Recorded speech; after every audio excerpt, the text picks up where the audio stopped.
కాంగ్రెస్ పార్టీకి అధికారంలో ఉంటే ఒక లెక్క, ప్రతిపక్షంలో ఉంటే ఒక లెక్క మాట్లాడేటట్టున్నారు వీళ్ళు.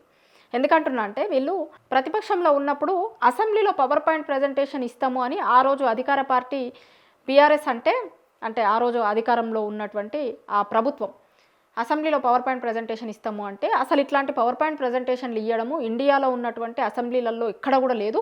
మీరు ఇట్లా చేస్తాము అంటే మేము అసెంబ్లీకి హాజరు కాము అని ఆ రోజు సిఎల్పి లీడర్గా ఉన్న జానారెడ్డి గారు, ఆ రోజు పీసీసీ అధ్యక్షుడిగా ఉన్నటువంటి ఉత్తమ్ కుమార్ రెడ్డి గారు వీళ్ళందరూ లెటర్ రాసిరు స్పీకర్కి. 2016లో ముచ్చట ఇది.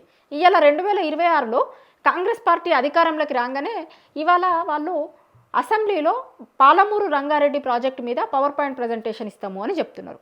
అంటే ప్రతిపక్షంలో ఉన్నప్పుడేమో అసలు ఇట్లాంటిది లేనే లేదు, ఎక్కడ కూడా దేశంలో ఉన్నటువంటి ఏ శాసనసభలో కూడా ఇట్లాంటి కల్చర్ లేదు, ఇక్కడ ఎందుకు చేస్తున్నారు ఇట్లా అని అన్నారు. మరి వీళ్ళు అధికారంలోకి వచ్చిన తర్వాత దేశంలో ఎక్కడ కూడా ఏ శాసనసభలలో ఇట్లాంటి కల్చర్ లేదు కదా, మరి మీరెందుకు చేస్తున్నారు? కాంగ్రెస్ పార్టీ వాళ్ళ దగ్గరన్నా కనీసం దీని మీద సమాధానం ఉందో లేదో తెలియదు. ఇప్పుడు ప్రతిపక్షంలో ఉన్నప్పుడు ఒక లెక్క మాట్లాడతాం, మేము అధికారంలోకి వచ్చిన తర్వాత మేము కన్వీనియంట్గా మేము మాట్లాడిన విషయాలను మేమే మర్చిపోతాము అని అనుకుంటే ఇవాళ రేపు సోషల్ మీడియా వచ్చిన తర్వాత ఏమైంది అంటే గతంలో వీళ్ళు ఏమేమైతే మాట్లాడిర్రో, ఏ ఇష్యూస్ మీదనైతే స్పీకర్కి లెటర్లు రాసిర్రో అవన్నీ కూడా ఓపెన్గా మీడియా ముందు ఉన్నాయి.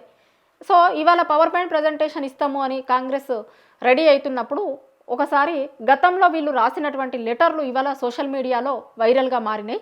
ప్రతిపక్షంలో ఉన్నప్పుడు ఒక లెక్క మాట్లాడిరు వీళ్ళు, అధికారంలోకి రాగానే ఇంకొక లెక్క బిహేవ్ చేస్తున్నారు అనేది ఈ లెటర్ని చూస్తే మనకు అర్థమవుతుంది అనేది తెలంగాణలో ఉన్నటువంటి వాళ్ళందరూ కూడా మాట్లాడుకుంటారు.